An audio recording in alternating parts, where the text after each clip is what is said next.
They said her heart was too weak. They said her body was too old. But she simply smiled and said, "My God has carried me this far, he won't drop me now."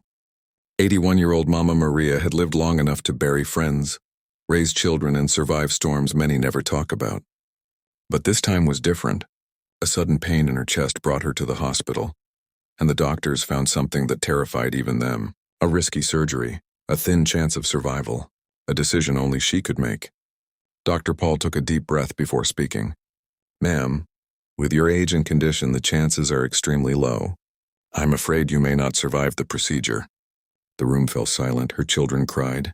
Fear choked the air like smoke, but Mama Maria, she didn't tremble, she didn't break.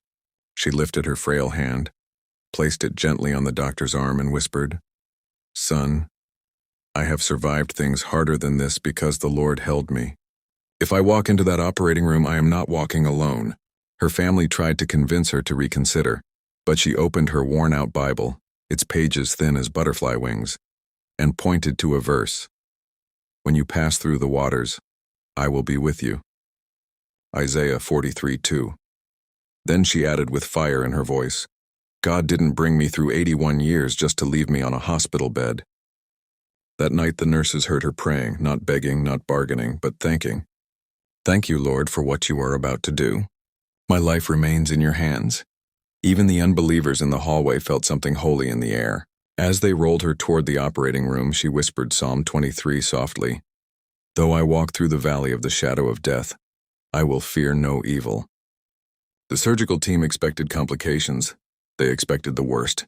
But each time doubt tried to rise, Mama Maria declared, "The Lord is my strength." Hours passed. Finally, the doors opened. Dr. Paul stepped out with tears in his eyes. "She made it," he shook his head. "Medically, she shouldn't have. But she did." Her children cried. Nurses hugged each other, and when Mama Maria woke up, she gave a tired smile and whispered, "I told you, God walked me through."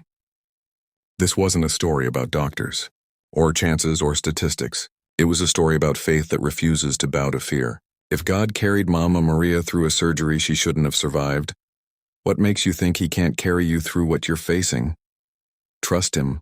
He has not failed yet, and he will not start now.